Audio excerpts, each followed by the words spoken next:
Por acaso não tem uma fita adesiva aí não, né? Podia colar aqui assim, puf. Não, porque aí eu fico com esse anismo. Aí tem as eleições esse ano, só pra fazer uma É não. Não tinha pensado naquele banquinho, o povo nas ruas, Não, né? porque daí fica muito perto. Debate forte, Porque daí a gente faz um... eleições. Só um pegar aqui, vamos ver se eu... Pode ser ajeitado, pode virar guerra, assim, super bom, mas família direito tá muito mais organizado hoje nacionalmente do que a esquerda. Não, é que parece, porque você pega o nacional e fala, nossa, né, você não sabe. Mas eu acho que tem uma onda revolucionária, assim, não aparece. Cai não. E tem coisa que tá com gato, né, velho? Vamos tirar uma direita. Fita, problema de fita, né? Pra socializar o conteúdo depois, tá ligado? Gambira, velho. Achei que era só eu que Isso aqui tinha que fazer, mas sabe aquele negócio? O pobre tem que ser estudado, sabe? Quer fazer um negócio pra dar um ângulo? Uma bolinha, só pra dar um Pra ângulo. dar um ângulo ali, ó. Não, a bolinha, faz a bolinha. É que eu pensei em botar uma bolinha do outro lado lá. Não, beleza, pega aqui. Aqui, tá na mão. Vou botar por baixo aqui, ó. Esse é o problema. Porque faz história. o trabalhador aceita qualquer coisa. Isso aqui é militante trotskista, que não depende de dinheiro dos outros, tem que estar sempre dando os pulos pra fazer as coisas, tá ligado? Porque se é um burguesão, já ia contratar um estúdio pra vir filmar, tá ligado? Tem mais aí? Não, já deu aqui o ano. Não é mais fácil colocar aqui já? Uma de acima pra segurar essa fita, que você cai o celular. É, vou colocar. Vou pegar uma aqui. Marcão, dá essa fita aí. Por favor. Tá segurando, mas de cima já tá saindo. Vou colocar de acima. Vai dar, fica à vontade, se quiser. Agradecer já a presença de todos aí. Vou pegar uma aguinha. Quem não conhece, eu sou o Marcos, acho que todo mundo conhece. Vai ter a palestra que surgir aí e está preparando aqui para gravar. Tem umas pessoas que não podem estar aqui, que foram viajar ou estão trabalhando e pediram para, se possível, gravar para poder assistir depois, né? Tá? Nosso técnico de filmagem está preparando o set aí, você vê que estou tocando em fita, né? Brado Produções. É. A gente tem uns equipamentos, mas a gente não. Filósofo, Tá certo? mano. Não, parece que a gente vai fazer 2 módulos, né, velho? Né? Faz um intervalinho e continua depois. Né? Valeu, gente.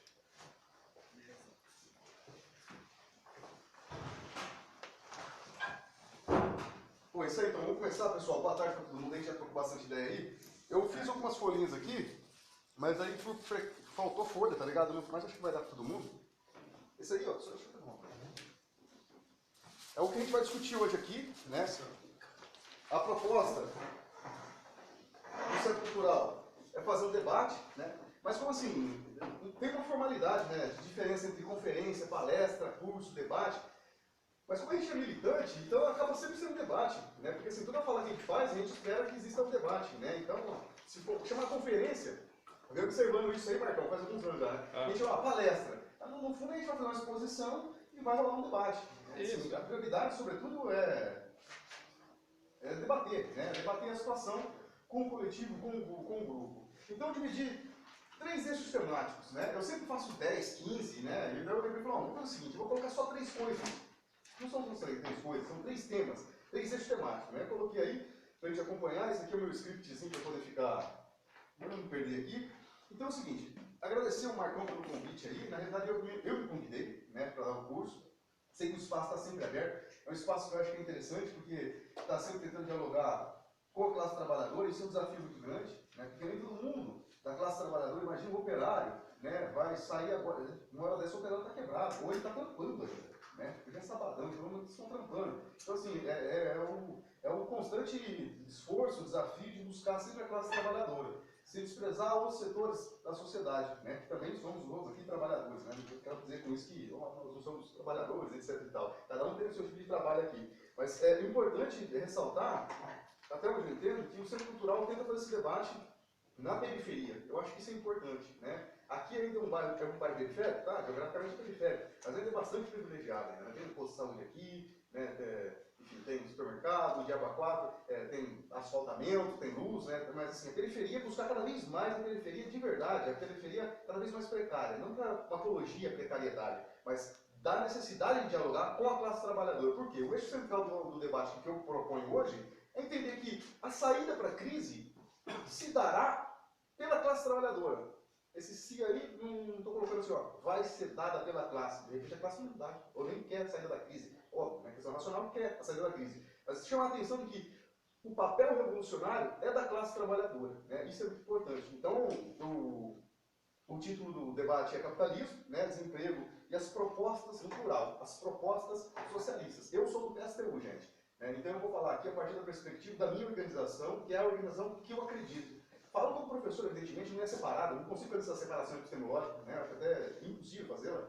Né? Então, o que eu vou falar aqui é muito do que pensa a minha organização, que é uma organização entre várias outras organizações. É evidente que eu, Jean, acho a mais importante de todas, por isso que eu estou nela, senão eu estaria em outra. Né? Mas o que eu quero chamar a atenção aqui é para o debate também para além da sigla partidária. Tudo bem? Mas estou sendo honesto com vocês, eu sou do PSTU, sou da LIT, e a minha perspectiva está em sintonia total com o programa da LIT. Né? O que penso o PSTU? Só que o que penso o PSTU, estou lá por conta disso. É um pensamento científico, uma análise científica da realidade concreta que nós vivemos. E aí não tem dificuldade nenhuma em falar em relação a isso. E aí, nesse sentido, não tem diferença nenhuma do professor Jean, como o Marcão anunciou aqui, do Jean militante. É um ser só, é um ser social. Né?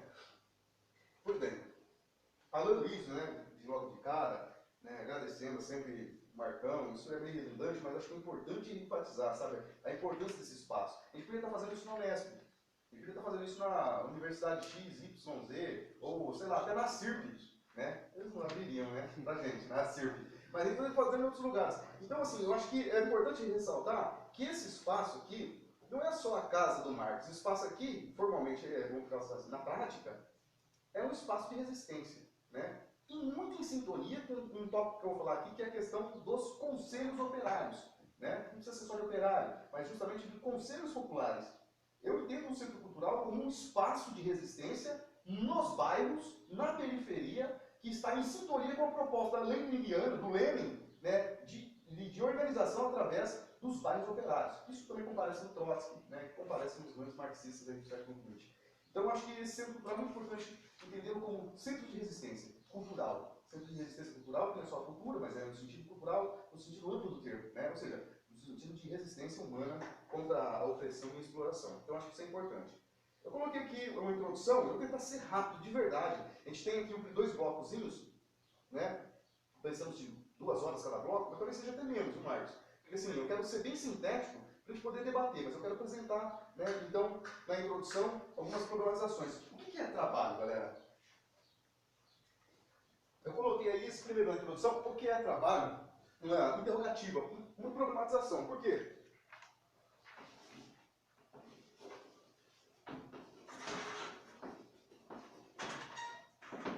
A letra não mudou, hein, Guilherme? Quando você coloca aí, para vocês, uma interrogativa, o que é trabalho, a gente pode esperar que vai vir uma série de definições.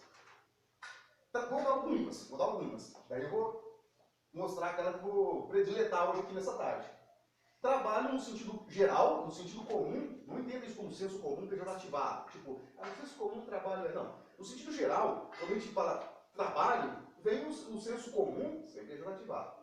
O sentido comum da compreensão dessa palavra, que é justamente aquilo que nós fazemos para viver. Essa eu aprendi com o Mazeu. É o ato para o Marx, chama praxis, é o ato de pensar e agir. Exato.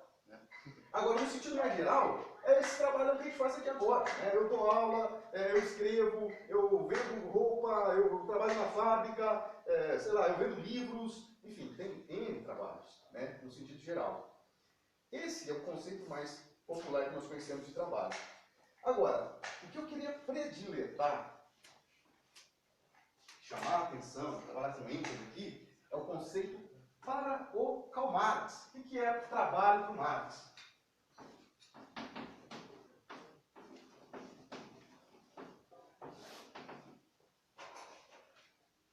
Aí vem uma série de polêmicas. Tudo bem? Primeiro, o conceito desse sentido de trabalho é um sentido que nós conhecemos aqui, todo mundo conhece. Não precisa ser sociólogo, filósofo, não precisa ser nada disso, estudar especificamente para poder saber isso. Basta viver e respirar. Né? Se não for filho do Dr. Beber de Moraes, tem que dar um trampo. Então você sabe bem que é o trabalho. E sabe bem, melhor do que muitos acadêmicos nesse sentido. Agora, Marx também sabe parte dessa concepção de trabalho, mas ele vai entender o trabalho de uma outra forma. Não está separado. Mas agora aqui, vamos para uma análise que nós chamaremos no século XX mais sociológica, mais histórica. Eu vou chamar de marxiana, entendeu? Porque eu estou lá no século XIX com o pensamento do Marx. O trabalho é uma atividade criadora. Para usar a expressão, contribuição do grupo, trabalho é Marx. E eu vou um pouquinho mais. Aí eu vou jogar um pouco com uma tradição do marxismo que perpassa ali o Lukács. Não vou ficar dando aula disso aqui não, só para poder sentar um pouquinho, limpar o terreno, né? Que é justamente a ideia de... Ainda no Marx, trabalho como atividade transformadora. Trabalho como relação social.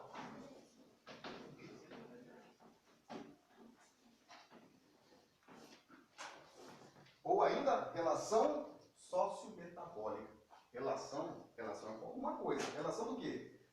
Uma relação social que se estabelece, que é criada a partir de homem e natureza. Desculpa, alguém tem uma caneta para me emprestar? Eu esqueci. Temos que... Não sei nem usar. Cara, tem mais, você vai. Obrigado. Você tem papel ou... Não, vou escrever em cima do rabiscar aqui. Se alguém precisar de papel, caneta, pode lá, tem um monte aí. Pessoal, essa relação homem-natureza, ela se dá desde os primórdios, né? Isso que eu quero chamar a atenção, e mesmo que seja rápido, para a gente sacar aqui, diante dessa relação homem-natureza, por que falar sociometabólica, né? Porque um influencia o outro, se constrói, um interfere no outro, se construindo. Isso acontece desde os primórdios, desde a evolução do homem. E dentro dessa atividade entre homem e natureza, você tem momentos predominantes de pré-ideação, objetivação, não vou ficar esmiuçando isso aqui, mas são momentos predominantes que vão dar vida ao que nós chamamos de atividade de trabalho. Então, atividade de trabalho, nesse sentido que eu estou colocando, não é a carteira registrada necessariamente. É a relação sociometabólica entre homem e natureza. Jean, dá um exemplo? Posso dar vários. Né? Vamos supor, lá, a gente está na pré-história, a gente está num momento específico da pré-história, sei lá, a gente está no Neolítico. Né? Então o homem já desenvolve a agricultura, o homem já domestica animais, o homem está desenvolvendo já a metalurgia, tem uma série de relações, tem uma série de atividades frequentes já na vida dos agrupamentos humanos. E essas atividades, né, são desenvolvidas a partir de uma relação direta com a natureza. E não sei se eu acabo com a adolescência e a maturidade de vocês, isso acontece até hoje.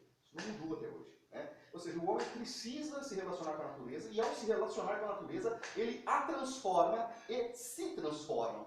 Tudo bem até aqui? Ainda dentro desse exemplo, suponhamos, eu vou dar um exemplo clássico, todo mundo fala do mamute. Né? O ser humano caçava mamutes. Ora, eu posso caçar mamute de diversas formas. Eu posso sair no braço com mamute. Você imagina sair no braço com mamute, a porra do mamute. Mamute é um bando. É bando, coletivo de mamute? Acho que é isso, sei lá. É um coletivo de mamutes, né, organizados aí e tal, partidariamente. Ou seja, um bando de mamute. Ou seja, eu posso ir sozinho, no braço, caçar mamute. Terei um desenvolvimento. Eu também sou um ser social, eu vou fazer essa caça em grupo. Uma determinação, né, humana isso. Eu vou também em grupo. Ou seja, mas assim mesmo, pode estar desproporcional. Um grupo de 50 pessoas ou 30 caçadores, né, e um bando que fosse 8, 15, 20, ou talvez até 50 mamutes. Ou ainda, que busque cercar apenas 1 ou 2 mamutes. O fato é que é muito desproporcional. Muitas pessoas vão morrer. Isso vai causar uma experiência que eu vou partilhar socialmente, né, dentro desse meu grupo, por redundância, e a partir disso eu vou buscar formas, outras, de eficácia, de melhorar essa minha relação com a natureza. Então essa relação nem sempre é harmônicazinha. Quando fala assim, há uma relação entre homem e natureza, aí você imagina aquela flor, soltando aquelas coisinhas bonitinhas, o vento e tal, às vezes é na porrada, é na morte mesmo, né? E é um momento de precariedade tremenda, você tem que sobreviver. Né? E aí você começa a observar que uma lasca de pedra, sei lá, um sílex, uma rocha específica, né, em específico, ela é bem eficaz do que uma outra rocha sedimentar para poder fazer um ataque. De repente, se você colocar esse sílex em um outro, sei lá, um prolongamento do braço, uma madeira, por caso, ou seja, você vai criando instrumentos. Né? E isso, pessoal, vai humanizando. É aqui que vai surgindo o ser humano. Né? Não é no ventre da mamãe e do papai, não, só da mamãe. né? Quem que vai ser humano? O humano é uma relação social entre homem, é uma relação social de sociometabólica entre homem e natureza. Com o desenvolver dessa vida, né, dessa relação, você vai se humanizando cada vez mais. E o homem vem aperfeiçoando. Isso se chama avanço das forças produtivas para o Marx. Né? O que eu quero chamar a atenção aqui, estou demorando até demais, é que trabalho é algo vital. E o Marx, é a expressão que o Marx usa. Trabalho é uma atividade vital. Vou até escrever aqui.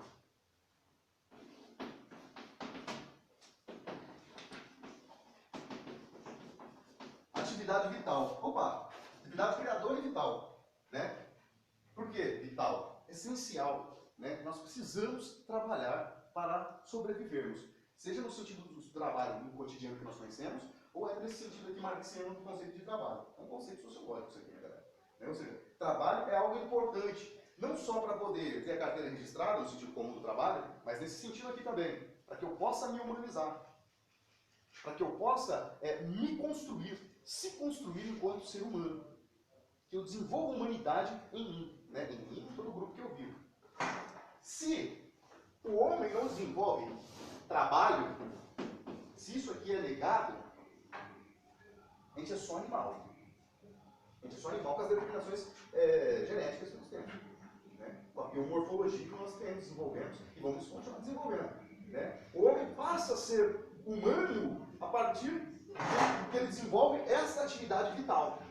Aqui ele vai criando instrumentos, dessas criações instrumentais, ele vai criando novas necessidades, dessas novas necessidades, outras novas necessidades, e vai dando vida ao desenvolvimento da humanidade. Tranquilo até aqui, pessoal? Beleza? Então, eu acho que é importante dar um toquezinho em relação a esse conceito de trabalho. Por quê?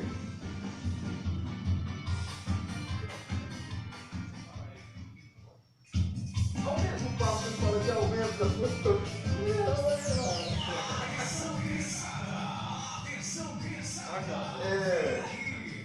Ao mesmo tempo que a gente fala de desenvolvimento de forças produtivas, desenvolvimento, né, da atividade de trabalho, depois da história, vem também a ideia de crise.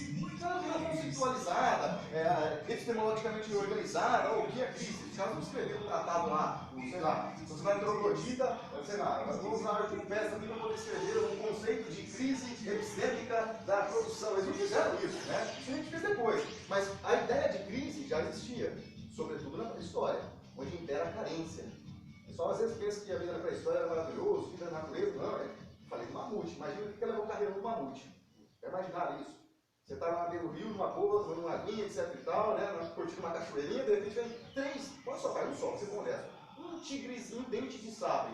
Meu, você tem noção? Levou um carreirão de tigre dente de sabre, o negócio pega. Agora, e tem outras questões mais complicadas, que é a questão da sobrevivência, da alimentação.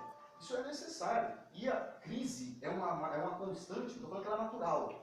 Mas se marca historicamente a existência de crises desde a pré-história. Sobretudo na pré-história, mas sobretudo.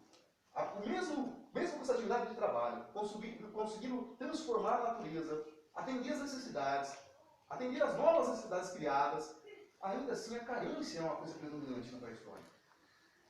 Há uma carência muito grande. Tudo que se produzia não era capaz de atender as necessidades de todo o grupo.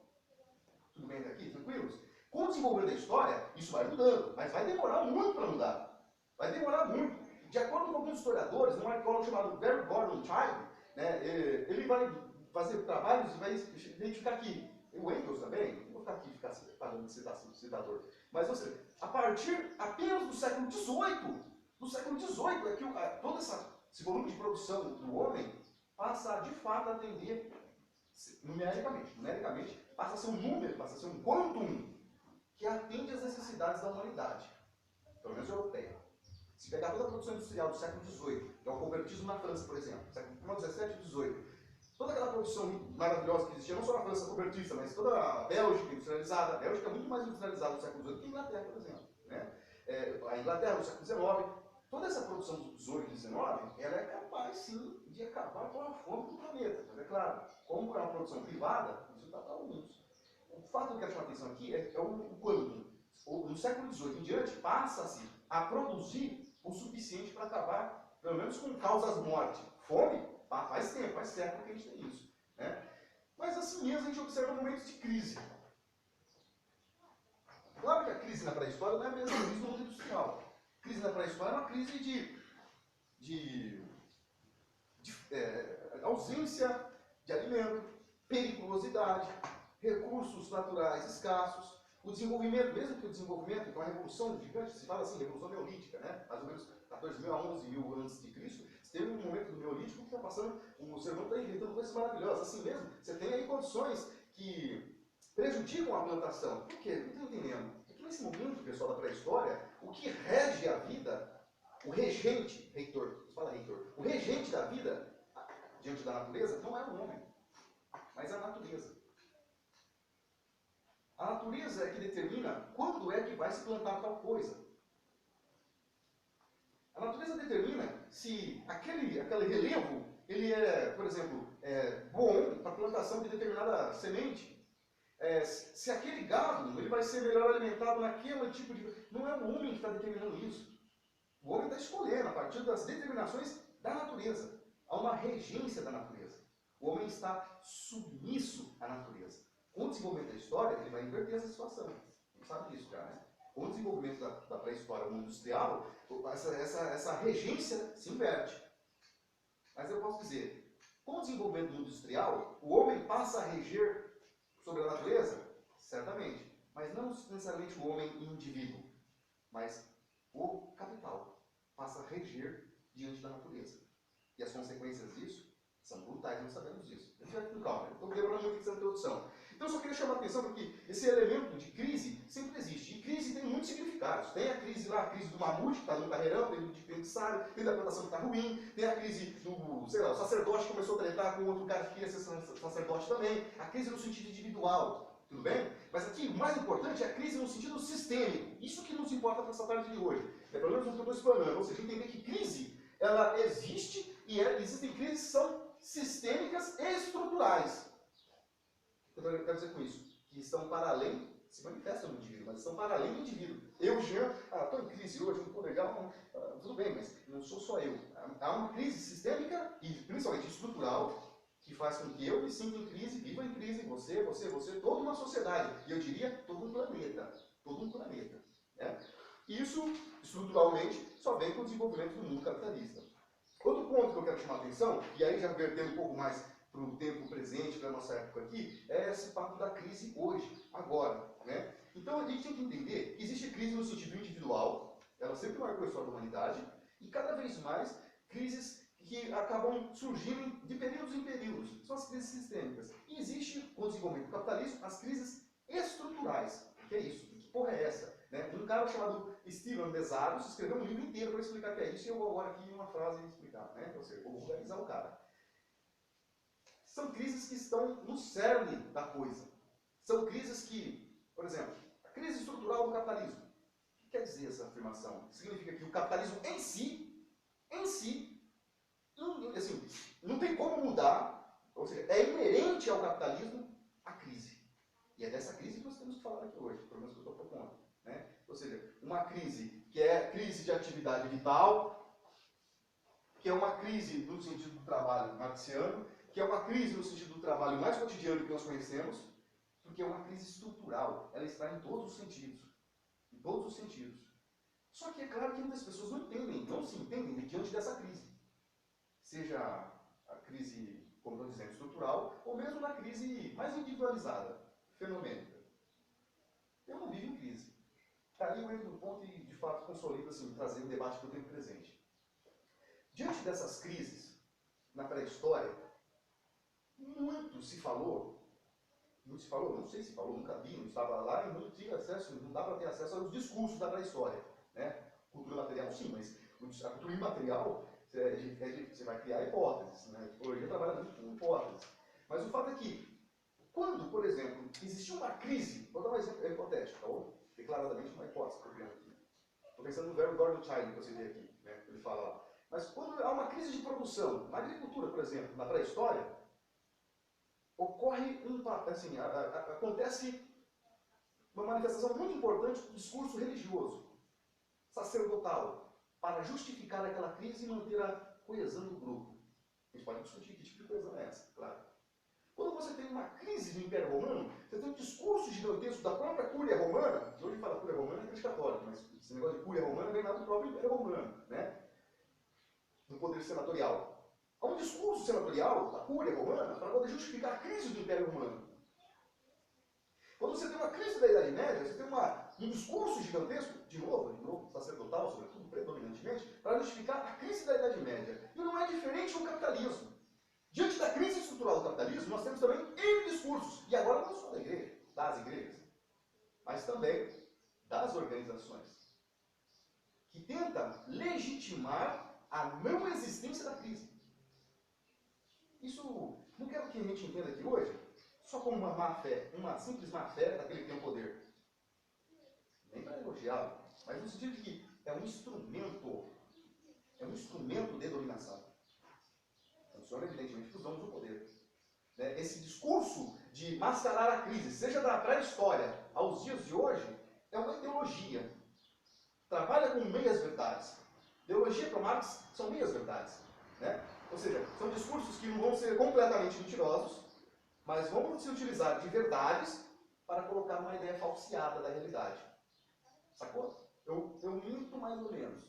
Não sei se estou sendo bem claro, mas, ou seja, há uma crise, é verdade, há uma crise. Mas agora eu vou dizer, a partir da crise, que é real, que não tem que pensar em crise. Por exemplo, Michel Temer propõe que a gente não pense em crise e trabalhe. Não sou petista, mas é um fato, ele é o presidente atual agora. Né? Não pense em crise, trabalhe. Outros publicitários, antes de toda essa questão aí do impeachment do PT, diziam assim, em 2008 e até o ano passado, 2015, né? Crise, não, isso é crise, crie.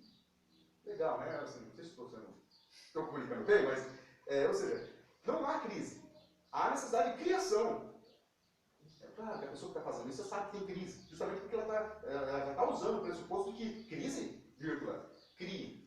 Saca? Ele não é bobo, ele sabe que existe crise, mas ele no segundo momento, né, no segundo período da afirmação da tese, ele vai dizer, não há crise. Há uma necessidade de criação. E até hoje bate firme. Essa ideia de que não há crise e há necessidade de criação, isso, moçada, não com essas palavras, evidentemente, né, e muito menos nesse idioma, mas isso vem assim, moçada, de milhares de anos, da pré-história até hoje. São as ideologias que existem para poder justificar ou acobertar. Né? A ideia da ideologia, de acordo com Marx, é velar a realidade. Né? Ou seja, cobri-la, escondê-la. Então, dentro desse contexto que a gente está vivendo hoje, vem o discurso da autoajuda. Eu até pensei em começar esse debate hoje aqui, fazendo uma encenação, mas como eu não sou ator, ia ficar ridículo pra caramba, né? Porque assim, eu assisti para poder debater com vocês aqui muitas coisas, porque lembro, estudando, né? Ainda é normal para mim por enquanto. E aí eu estava assistindo uma palestra, não se assustem, do Roberto Chiniachik. Eu falei, meu Deus, com minúsculo, mas Deus. Meu Deus, você significa apelei para Deus. Né? A palestra começa assim, som, né? Tem um DJ, é um cara que trabalha com som, né? E daí o cara chega, sei lá, coloca uma música apoteótica, uma coisa assim, eu não sei, né? O cara vai subir as escadas, aquele cara, daí o cara chega aí, galera, vem, aquela coisa toda, vamos lá, vamos, aparece. E a galera vai ter um carro, uma empresa, isso, uma empresa grande, um auditório gigante, devia ter, sei lá, no mínimo 600 pessoas ali, gigante, e todo mundo ali, vamos lá, galera, agora todo mundo quer que vocês se abracem agora. O cara começou a palestra, daí o pessoal vai lá, se abraça, uns constrangidos, outros mais, estilo eu, Jean, né? Aquela coisa toda. A maioria abraçando aquela coisa toda. Agora, daí entra a musiquinha de fundo, assim, os caras é estudado isso, né? Mete aquela musiquinha, relação emotiva, vai buscar o teu emocional. Estamos num momento de crise. E aí ele fala, aí ele muda a voz, parece, sei lá. Bom, deixa eu falar, sem encenação. Mas assim, o cara, ele vai fazer toda uma coisinha bonitinha. Você que está em crise agora, pensa na sua família, pensa nos seus pais que perderam o emprego. Pense em você que está empregado. Não esqueça, uma palestra, uma empresa. Pense em você que está empregado. A importância que você tem para a sua família, seus filhos, seus amigos. Feche os olhos. Pense naquilo que você... Meu Marcos, isso pega, isso vende. Olha lá, isso vende. Isso vende. Vende para quem? Para as empresas. As empresas compram esse tipo de palestra. Estou falando do Chiniachik, mas vale ler do Karnal, viu? Vale ler do Karnal, Felipe Pondé, vale Clóvis Rossi. É que o Karnal e o Rossi está num naipe diferente. Mas serve um mesmíssimo propósito. Um mesmíssimo propósito. Semana passada, lá onde eu morando, que é a cidadezinha do interior do Paraná, chamada Chalcante do Rondon, o Leandro Carnal foi lá dar uma palestra. Quem contratou o Leandro Carnal para dar uma palestra lá? A Associação Comercial de Marechal Cândido do Rondon, do agronegócio, sobretudo de grãos. Não só, mas sobretudo de grãos. E super católico a região ali. Quem está acostumado com o Leandro Carnal fazendo aquelas tiradas brutais que ele faz com a religião, esquece, lá não tem isso. Porque quem paga a banda escolhe a música que quer. Não é diferente com o Carnal. Estou falando um cara que tem conteúdo. Agora, voltando, né, na escola, desculpa a expressão, não vou aliviar não. Né? Roberto Chimiachi. Né? Você chega lá, o cara está fazendo um discurso emocional, ele está te assediando, galera. Aquilo ali é uma série gigantesca. Quem está bancando, né, essas palestras emocionais, tem outro nome, motivacional, palestras motivacionais, empresas. E a empresa, atenção, agora eu vou entrar no eixo central. As empresas estão preocupadas com a crise, sabe que tem crise, estão preocupadas, tanto que estão contratando palestras de R$25.000 a hora, ou 45 minutos, para poder motivar os seus trabalhadores, diante da crise, não se esmorecerem, ficarem fortes. Inclusive dizendo, segura a onda, que tem um número de desempregados no Brasil, que hoje fechou agora junho aqui, com mais de 11 milhões de desempregados no Brasil. Então, segundo o teu regra aqui na empresa, pensa na tua filha, na tua família, nos teus amigos, enfim, todo mundo que depende de você, você fique pianinho, você trabalha e dê produção para nós aqui, porque o Exército Industrial de Reserva te espera. Não vacila porque você vai militar no Exército Industrial de Reserva. Né? Então, garanta o seu trabalho. É quase assim é um negócio, é uma tortura. Para mim é uma tortura. Né? Agora, no dia a dia, quem está trabalhando aquele calor todo, muitas vezes não vai enxergar isso como tortura. Ou como proposta alienante, né? Ou até realmente altamente desrespeitosa da inteligência alheia. Vai abraçar. Vai abraçar. E esses discursos diante da crise, pessoal, acontecem não só aqui no mundo capitalista moderno. Isso é antigo na história. Isso é antigo. Filosofias, propostas, perspectivas filosóficas foram construídas diante de vários momentos de crise. Agora, não só essas emotivas no sentido de ideologizar na cabeça do trabalhador, mas as antíteses também. Marxismo, pensamento marxiano e engelsиano, Marx e Engels, né, só é possível dentro do momento de crise gigantesca do capital. Não se esqueçam que quando o Marx vai publicar, está escrevendo o Capital, ele está desesperado para socializar logo o que ele está estudando, porque ele sabe que é um momento de crise. E ao mesmo tempo que existem drogas nos momentos de crise para a classe trabalhadora, é também o mesmo momento possível de existência também de antídotos, vou chamar assim. Não sei se essa metáfora é muito feliz, mas ou seja, de desvelamentos, não velamento, mas desvelamentos. Né? Marx é um exemplo disso. Né? A atividade que ele está fazendo aqui propõe fazer isso, principalmente no momento de crise. E aí eu estava pensando nessas autoajuda que existe aqui, né, que explora o subjetivismo, né, que tem um otimismo exacerbado. Eu não estou querendo aqui tirar o otimismo de vocês, né, e nem negar assim, a subjetividade de vós vocês. Todos nós temos subjetividade, ela é importantíssima. Agora existe uma regência que está para além da subjetividade. O que é isso? É o mundo real, é o mundo concreto, é a crise estabelecida. Eu posso ser o mais otimista que for, eu posso acreditar no Roberto Chimiachi, olhar para o meu companheiro do lado, dar um abraço, dar um beijo na boca dele ali naquele auditório, né, que números, sem racionalismo, racionalmente, os números do que eu ganho, diante das minhas necessidades já reduzidas, quando o gráfico fica assim, ó, o que eu ganho está aqui, essa altura, e já reduzido, está nessa altura, eu não quero isso, amigo. Eu não tenho boa vontade para mudar isso. Estou falando de matemática, estou muito vulgarizando, na verdade, mas é no sentido de ganhar um pouco de tempo com vocês. Por mais que eu tenha um otimismo gigantesco diante da crise, a crise é algo determinado que está para além do meu sujeito, além da minha subjetividade. A minha força de vontade não vai mudar isso, embora é sabido que grande parte da população acredita que é possível. Dobrar os joelhos, pedir para Deus. Galera, a gente pede para São Longuinho. Parece que a gente está lá na Idade Média. A gente pede para São Longuinho e acredita que São Longuinho vai resolver nosso problema. Não vai resolver. São Longuinho, não sei se vocês sabem, mas São Longuinho não existe. Né? Você pode até acreditar em Deus, você pode acreditar que Deus existe, eu não vou entrar nesse ponto agora, só se vocês quiserem. Mas o fato é, não adianta recorrer ao mundo metafísico para resolver a crise estrutural do capital. Porque se existir, olha lá, eu nem acho que existe, mas olha lá, se existir, essa crise que está acontecendo estrutural não é um produto do mundo metafísico.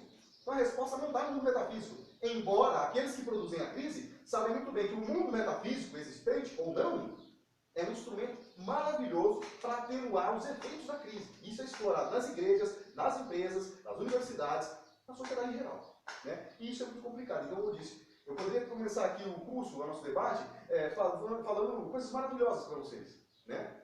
Mas não faz parte da nossa perspectiva teórica. Né? A nossa perspectiva teórica é de desvelar a realidade e não de provocar o velamento.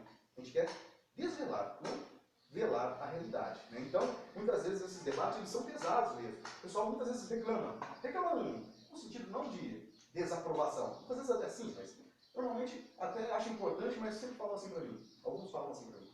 Mas debate que vocês fazem é muito pesado, né? muito tenso. Realmente, infelizmente, não tem como ser diferente. Né? Ser diferente significa ignorar a realidade concreta e dar ênfase a uma subjetividade, a um idealismo, muitas vezes lá dentro do mundo metafísico, não precisa ser só lá, para trazer para o mundo real. Ou seja, é incompatível com a perspectiva materialista histórica da realidade, da história, pelo menos. Né? Então, quando o marxista vai falar sobre a crise, né, normalmente fica pesado comigo. Né? Por quê? Porque a realidade é assim, ela é pesada. Agora, é o fim do mundo? Não, se fosse o fim do mundo, a gente nem ia aqui, né? A gente ia se matar, cortar os pulsos ali, já, tchau, abraço. Não, não é o fim do mundo. Mas agora, abordar esses temas é uma coisa realmente muito pesada, na maior parte das vezes. Né? Porque esta é a realidade concreta. Você tem lá uma situação, pegar de novo os números, mais de 11 milhões de desempregados no Brasil.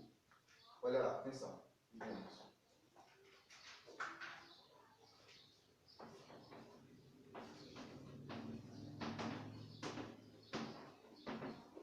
Desemprego crescente, maior, aumenta. A produção da indústria no último trimestre, é que os economistas gostam, é que estabelece um período, mas eu poderia falar o último semestre, eu poderia falar o último ano, de 2015 para cá, pegando só para citar a fonte do IBGE. A indústria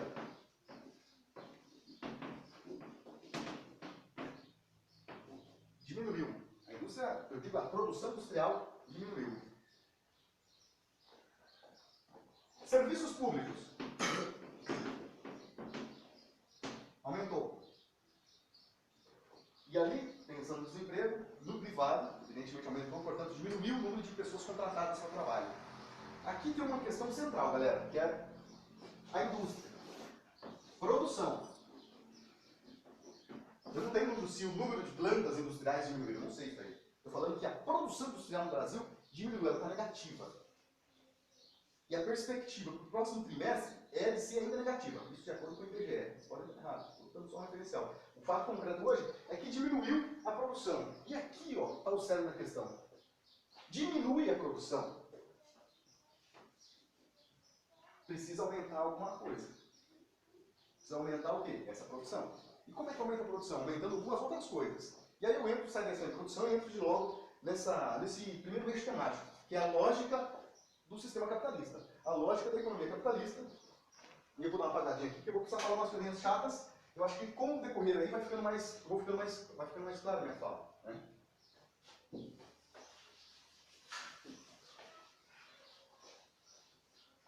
Todo mundo que está acompanhando, que já conversa, quem já é de esquerda, quem está acostumado a vir aqui no Centro Cultural, enfim, tem os seus outros espaços também que faz essa discussão, já sabe que a lógica do sistema capitalista é uma lógica contraditória. Né? Extremamente contraditória. Mas é importante, para além de saber, eu sei que o capitalismo é contraditório, mas apontar aqui, ali, como é que se dá essa contradição. Claro que existe um leque tremendo das contradições, e eu não vou dar conta aqui nessa sala de aula de apresentar esse leque na sua totalidade. Mas eu julgo, a partir do Marx, o centro dessa irracionalidade, o centro desse irracionalismo, dessa lógica, é meio complicado falar isso, mas é assim mesmo, dessa lógica irracional do capital. E eu vou tentar apresentar ele aqui muito rapidamente. Que é o primeiro eixo aí, o primeiro tema, que é a composição orgânica do capital. Vamos entender o que é essa composição orgânica, porque muitas vezes a gente fala, várias vezes eu falei, várias vezes aqui nesse local mesmo, mas assim, eu não sei se todo mundo compreende, né? Pelas limitações do expositor e pela questão do tema mesmo, não é um tema recorrente no dia a dia. Né? Quem vai estudar, onde você vai estudar composição orgânica do capital? É o Marx, está estudando Marx? Não, não estou, mas estou estudando Gramsci. Beleza, mas o Gramsci não vai ficar falando de composição orgânica do capital. Eu já entendi o que é isso aqui, está falando de outras coisas agora. Né? O Lucati, eles estão falando de outras coisas também. Né? Eles já pressupõem isso como dado, todo mundo já sabe. E eu não acho que é assim que funciona. Né? Nessa realidade nossa, eles lá deixam ser outra. Né? O que é essa composição orgânica do capital? Posso abreviar? Não, deixa quieto, isso é propaganda do sistema de ensino particular. Coca. Essa composição orgânica do capital, ela é composta por dois elementos predominantes. Eu estou chamando de predominante. São duas coisas.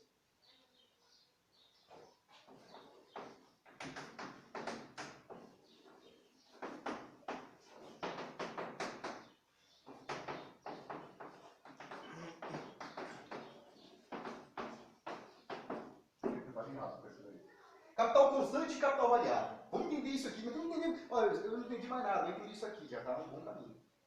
Capital constante, vamos entender na geral.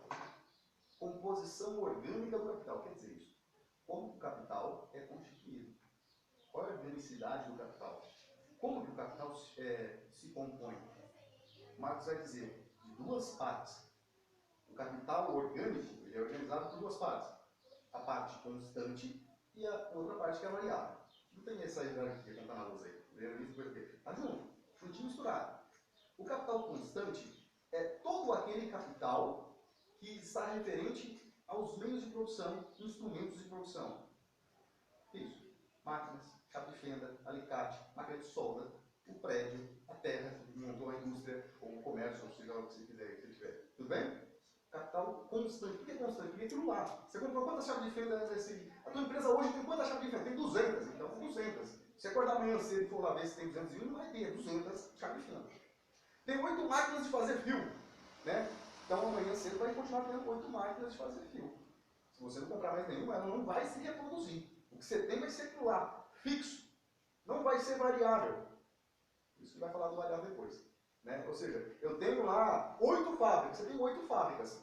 As fábricas não fazem sexo, à noite, de dia, de tarde, qualquer hora que der tesão nelas, e dá vida a uma fábricazinha nova. Ela é fixa, é variável, pode chamar de fixo também. É constante, é fixo. Tudo bem? Não varia, não é variável. E o capital variável? O capital variável é aquele capital que se movimenta. É aquele que se reproduz. É o único que se extrai mais-valia. Antes de falar de mais-valia, olha lá. Capital constante não tem mais-valia, não tem extração de mais-valia. É aquilo lá. Você tem um carro, faz parte da tua empresa do carro, quanto vale o teu carro? Ah, sei lá, o meu carro vale 5 mil reais. Então é isso aí que você tem, é fixo esse valor. É um valor importante, mas ele é fixo. E a tendência, atenção, desse valor, do capital fixo ou constante, é decair. Por quê? Meu carro vai ficando velho. Eu comprei meu carro, valia 7 mil reais. Hoje ele vale 5. Sei lá, se eu conseguir vender por 5. A minha empresa, por exemplo, no momento X, estava valendo não sei quantos milhões de dólares. Se eu não investir nela, a tendência é entrar em obsolescência no meu maquinário, a produção diminuir, né, ou até mesmo ruir, cair tudo. Né? A tendência é decrescente. Aonde é que eu posso fazer a coisa ser crescente? É no capital variável. Então, saca só, o que é esse capital variável? É tudo aquilo dentro da empresa, olha lá, a gente está falando de composição orgânica do capital. Aqui eu estou com uma pretensão doidona de explicar aqui em poucas palavras como é que o capital é constituído, organicamente. Eu estou resumindo uma parte da explicação do Marx na realidade. O capital constante é tudo isso que está fixo, que não varia, e agora o variável, né, antiteticamente, dá uma noção. É aquele que, de fato, tem movimento. É aquilo que é variável. Tá, isso está lógico na própria escrita, Jean. Agora, dê exemplos que nem você viu do capital constante. Mais fácil, galera. Capital variável é tudo relativo ao trabalhador. São gastos, são investimentos, todos os investimentos relativos ao trabalhador. A força de trabalho. Claro, então, que eu estou falando da capacidade de produção do trabalhador.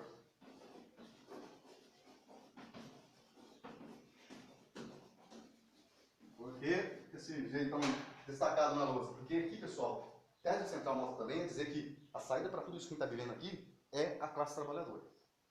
Não porque é ungida por Deus, ou pelos deuses, ou porque de repente São Longuinho falou, vai por ali que está ali. Por questão de lógica. Lógica. Capital constante, capital variável, tudo relativo ao trabalhador. Se eu, por exemplo, pegar R$1.000, colocar, supondo que você tem uma nota de R$1.000, passou a ter agora uma nota de R$1.000. Coloco em cima da minha máquina, sei lá, uma roçadeira, uma desengrosadeira, um negócio de mercenaria. Coloco lá na máquina da mercenaria uma nota de R$1.000. Daqui a um mês eu volto para ver o que aconteceu. A nota, se ninguém pegou, já viu? A nota vai estar lá meio que cheia de serragem, empoeirada, vai estar lá igualzinha, minha máquina vai estar funcionando igualzinha, com o ritmo milimétrico de obsolescência que o tempo determina ela. Não vai mudar nada, constante. Se eu pegar R$1.000 e acrescentar no salário de cada um de vocês, isso acrescenta, isso movimenta, isso tira de uma certa... Mas era imóvel, Jean. Eu só comia 2 paçocas por mês. Ah, relaxa, agora você tem a possibilidade de comer várias, 1.000 paçocas. Você vai morrer intoxicado de açúcar, né? Mas agora isso muda. Claro que quando se faz isso, ou possivelmente se fizer isso, você faz isso pensando em você comer paçoca ou você ter uma alimentação melhor, necessariamente. O fato é que isso muda a relação. Isso muda a relação. Se você comia só lentilha, que eu acho uma delícia, você vai poder voltar a comer feijão. Né? Já pensou nisso? Voltar a comer feijão? Se você, por exemplo, não vai ao restaurante com a sua família, você vai de novo. Estou pegando coisas de classe média, saca? Não para falar, nós somos classe média, então eu vou dar, não. Porque eu quero chegar na mais-valia, que é mais importante. Estou falando de qualidade de vida. Viver com qualidade. Tudo bem daqui? Não pensem que os socialistas querem viver, voltar inchada. Não sei se você falou, no começo você falou, eu estava extraindo. Quem quiser fazer pergunta durante a explanação do Jean, é totalmente aberto, viu, gente? Verdade, fica à vontade aí. Então, assim, é claro que isso muda. Mas não vai mudar nesses exemplos que eu estou dando, não muda diretamente para o trabalhador, para o empresário, muda para o trabalhador. Só que não é tão romântico assim que acontece, né? Ou seja, quando eu estou colocando Milão na história aqui, né? Vamos ver como é que trabalha o empresário. Você pode até colocar dinheiro, mas normalmente, o que se faz? O seu salário são 800, R$1.000, vamos arredondar. São generosos, olha lá, R$1.000 é o seu salário. Se todo mês, vamos supor que você tem uma fábrica, se todo mês eu tenho essa quantidade que está aqui agora, de trabalhadores, essas máquinas que estão aqui, eu tenho fixamente um lucro, sei lá, X igual a 10. Todo mês. Se eu não mudar isso, meu lucro vai ser sempre 10. E esta não é a lógica do capitalismo. Tem que ser sempre 10, nem que for 10,000000001. Tá bom? Tá ótimo. Tem que crescer. A lógica de aquisição de lucro ou seja, é sempre crescente. Tudo bem até aqui? Só que é uma contraposição decrescente que o capitalista quer morrer, por isso que existe crise. Observa só. Por mais que eu queira ter uma lógica crescente de lucro, para ter esse lucro eu preciso ter ações. Na composição orgânica do capital, vamos lá, eu vou olhar para o capital constante. O que é que eu posso fazer para aumentar a produção? Para vender mais, portanto adquirir lucro maior. Eu posso comprar o quê? Mais máquinas, né? Mais moderno. Mais modernas. Se falar investimento em capital fixo ou capital constante. Tudo bem? Só que é fixo e é constante. Tudo bem? Se esse maquinário nosso aqui hoje produz 10, eu vou modernizar ele, ele vai produzir 20. Mas vai continuar sendo 20. Agora, essa é uma parte da composição do capital. Organicamente eu tenho outra parte. Qual é a outra parte? É a parte mais importante, que é o capital variável. Por quê? Se a minha empresa produz 10 com esse capital variável que tem aqui hoje, eu posso fazer ela produzir 12 se eu quiser. Como? Extraindo mais valia. E é só daqui que se extrai mais valia. Você não fala para a máquina, trabalhe mais 10 horas de graça para mim. A máquina não vai responder, eu sei que não é animado. Agora, estes aqui, essa parte do capital, organicamente pensada, essa parte variável, é humana. Tem vontade de ir no cinema, tem vontade de comprar as coisinhas, papelando. E é aqui, ó, que eu vou fazer, de fato, sair meu lucro. Daqui, aqui é importante, aqui também sai. Mas é fixo. Aqui é variável. E o exemplo que eu dei é muito bonitinho. Eu aumentei o salário, etc. E tal. A lógica, normalmente, não é essa. A racionalidade é diminuir o salário. Diminuindo o salário, eu fico com mais capital no bolso. Não é só simplesmente mecânico assim, ó. Você agora ganha 1.000, vai ganhar 800 então. Não, amigo, você vai, ó, gente, estamos em crise, para não fechar, aí isso já é sacanagem. Para não fechar, a gente vai ter que diminuir para 950. E vocês vão ter que continuar trabalhando a mesma quantidade de tempo. E já fala assim, ó, vamos ajudar, vamos se ajudar. Me ajuda que eu te ajudo. Vamos se ajudar. foi pensado isso, fica bem... Está com 18 essas papas. Né? Tá dando para sacar? Agora, eu queria que sacassem, ainda não deixei claro, eu acho, como é que daqui, ó, é daqui que sai o eixo central do lucro. Não só, mas é o central é ali. Por quê? Esse negócio de investir no capital variável não é simplesmente dar melhores salários. Poderia ser. Poderia ser. Se eu pensar, por exemplo, Dinamarca, se faz isso na Dinamarca, se faz isso na Suécia, na Suíça também.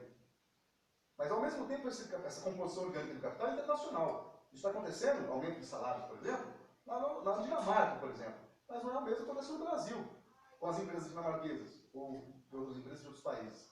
Né? Então uma acaba compensando a outra. O que eu quero chamar a atenção é que eu exploro esse trabalhador, esse explorar o trabalhador, estou simplificando muito, mas o conceito que o Marx coloca é a mais-valia, mais valor. A mais-valia. Existe mais-valia absoluta e mais-valia relativa. Não vou entrar nisso aqui agora, se vocês queiram ir, façam perguntas. Mas, sobretudo, a mais-valia absoluta do século XIX é extraída com toda a potência. As duas mais-valias, o tipo de mais-valia é extraída. Hoje eu diria que até mais-valia relativa é o que mais se extrai. O fato é, o que significa em síntese isso? Eu vou fazer você trabalhar mais com um salário menor. Eu posso fazer você trabalhar mais com o mesmo salário, beleza? Eu posso fazer você trabalhar mais com salário menor. Eu posso fazer você trabalhar mais com salário menor, usando novas máquinas, fazendo você quase tipo um robô da máquina. Intensificando também, né? Intensificando. O ritmo de trabalho. O objetivo central é entender que no capital variável se intensifica e aí viva a criatividade, das mais diversas formas que se intensifica a exploração do trabalhador. Tudo bem? E diante de um contexto estrutural de crise, o trabalhador está sempre numa situação de refém. Não porque é coitadinho, né? Coitadinho, não quero falar nesse sentido. Mas é no sentido de há uma desigualdade constante. Você tem a oportunidade de falar assim, não aceito isso. Ou é livre para aceitar ou não aceitar e morrer de fome. O problema é muito mais complexo. Se fosse só isso, então a gente não vai aceitar, vamos culpar a fábrica, etc. e tal, não existiria isso aí. É muito mais complexo. Por que as pessoas aceitam? Você não aceitar fazer isso... Bom, primeiro que isso aqui não é explicado, galera. Dificilmente nas escolas se explicam isso aqui. Isso é difícil mesmo, difícil mesmo. Normalmente depende da subjetividade de um professor de esquerda que vai lá e fazer questão de falar. Do contrário, isso não faz parte de programa nenhum de ensino básico. Básico, eu falo ensino fundamental e ensino médio no Brasil. Então, eu falei médico, depois eu falei médio, não é nem os dois, ensino médio. E olha lá, não é nem médico nem espiritual. Dependendo do professor, você vai ouvir dizendo, então não faz parte do programa ensinar isso. Não faz parte das diretrizes de base da educação nacional ensinar essas coisas. Isso aqui está naturalizado, ou não ignorado. Por que está em crise? Por que estão diminuindo o nosso salário? É assim. Ou ainda porque, mano, de filho da puta, sei lá, qualquer coisa, mas não tem uma explicação de fato por que é que se dá essa diminuição do salário. E da onde vem o grande lucro dos empresários. Isso vale para o empresário pequenininho e para o gigantão. Claro que existe proporcionalidade aqui. A essência é a mesma. A essência é a mesma. Não entendi.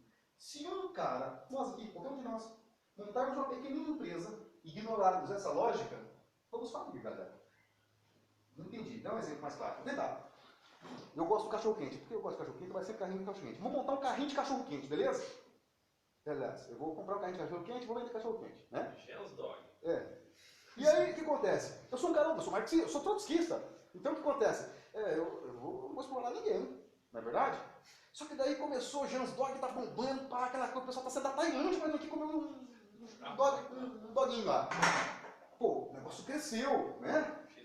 Comprei novos carrinhos. Agora, olha a porção de Trotsky aí. Cresceu. Pô, virei um empresário. Mas eu não vou, sou um marxista, não vou trabalhar nessa lógica aqui. Desculpa, amigo, não é questão do teu querer, você não tem regência aqui. A regência, infelizmente, é do capital. Hoje, na história de hoje, predominantemente, a regência não é do meu querer, é do capital. Não é só do empresário, portanto. Quando eu falo não é um trabalhador revolucionário. Eu estou falando do empresário. Não, eu não quero funcionar assim. Desculpa, amigo. Se você não quiser funcionar assim, você tem esse direito. Mas a consequência é matemática. Você vai falir. Entendi. Por quê? Porque outra empresa de cachorro-quente vai trabalhar na lógica de investir ao máximo em capital. Investir, injetar, colocar capital no capital constante e vai, ao máximo, expropriar o capital variável. Isso vai lhe dar uma taxa de lucro, periodicamente, mensal, trimestral, como vocês queiram aí, uma taxa de lucro maior do seu concorrente. E no seu caso, você é o concorrente, que não é humano, na verdade, ó, é humano, não vai explorar, pelo contrário, tudo que for produzido no final do ano, você vai dividir em partes iguais para todos os seus trabalhadores. Seria o justo. Agora, o Karnal esse é do lado. Como? Aí vê o Karnal e monta na frente. Mega Karnal, aí fudeu. Fudeu. Né? E aí eu vou ter que começar a falar Podia muito acreditar em Deus também, né? Isso é espaço para o metafísico. O metafísico entra aqui para consolar de forma brutal. Né? Mas eu entendi, você falou, eu senti, o pessoal é mais fácil acreditar em Deus. Né? Eu não sei se é mais fácil, né? Mas assim, ou seja, não rola. Não rola, moçada. Porque o concorrente não seguindo essa lógica, ele vai fazer você sucumbir muito rapidamente. Mas muito rapidamente. E aí, então, não é por uma questão moral. Então, atenção. Eu vou agora destacar uma revista de administração brasileira aqui, ó. Não é só por uma questão meramente moral. Se fosse uma questão moral, vocês não conhecem ninguém que tem lanchinho, que é gente boa pra caramba, moralmente é uma pessoa que está preocupada até com um mundo melhor. Mas a questão é a lógica que a sociedade opera impostamente há séculos. E que é naturalizada. E o problemão? Naturaliza, porque é assim. Sempre foi assim, não. Sempre foi assim, meu amigo. Desculpa. Nem sempre existiu cachorro-quente, nem sempre existiu fábrica, nem sempre existiu salário, nem sempre existiu propriedade privada. Eu não é. Nem sempre foi assim, não cabe. Mas está naturalizado, faz a gente pensar que sempre foi assim desde sempre. Não é assim. Portanto, não se trata de uma questão simplesmente moral. Envolve moral, é verdade. É também. Mas não só moral. Eu estou aqui na mão com a última revista, é a penúltima, na realidade, da Revista Brasileira de Administração. É a maior revista que tem de administradores no Brasil. Né? Pelo menos eles vendem esse aqui, eu estou revendendo aqui. Na verdade, isso é uma referência, né, de... Vou passar para vocês verem aqui. Isso aqui é do meu pai, que é administrador. Né? Acabou financiando, de uma certa forma, a causa do socialista. E aí o que acontece? Na revista, o especial da revista é sobre a crise econômica e sobre desemprego. E qual que é o eixo da questão? Para eles, administradores. Nada, isso aqui não aparece aí. Nada a ver com isso. O que existe é o quê? É um problema moral. Nós vivemos um momento de crise moral, crise ética. Opa, está errado, amigo. Está errado. Eu vou demonstrar porque está errado. Se fosse uma questão de crise moral, poderíamos dizer o seguinte: os empresários são imorais. É claro que eles estão dizendo isso, eles são os empresários. São os funcionários dos empresários, grande parte. Ou ainda, a classe trabalhadora é imoral, ou uma outra categoria, né, de classe social, de grupo, são os políticos, por exemplo. São imorais. Por isso a crise existe. Ignoram isso aqui. Claro que os grandes intelectuais burgueses não ignoram isso. Sabem exatamente que é isso aqui. E por isso mesmo, devem fazer o quê? Criar uma ideologia. Agora eu voltei rapidinho lá na ideologia. Devem criar uma ideologia para esconder essa palavra toda aqui. Claro, eu não estou falando da luz, essa coisa toda que eu fiz aqui. Mas essa explicação aqui não pode estar na pauta das discussões. Está na pauta da esquerda. Por isso que a direita vai cair fora ao máximo dessa explicação aqui marxiana, embora leiam a revista Leeds, que é a editora Leeds, Red Leeds, que não está em inglesado, mas é uma editora de Berlim, que mais publica Marx e vende Marx. Em 2015, ela vendeu, eu não vou gravar o número, lembrei, ela vendeu 300% a mais, teve um aumento na venda do capital do Marx de 300%. Uma editora, pouco tempo mesmo, uma editora sobretudo. Né? É muita coisa, em 2015. Por quê? Tempos de crise, quem vai comprar? A galera vai recorrer ao Marx, porque sabe que a explicação está aqui. Ó. É algo extremamente refinado, foi desenvolvido no século XIX, há mais de 150 anos. Né? E nesses momentos de crise, vão recorrer ao Marx para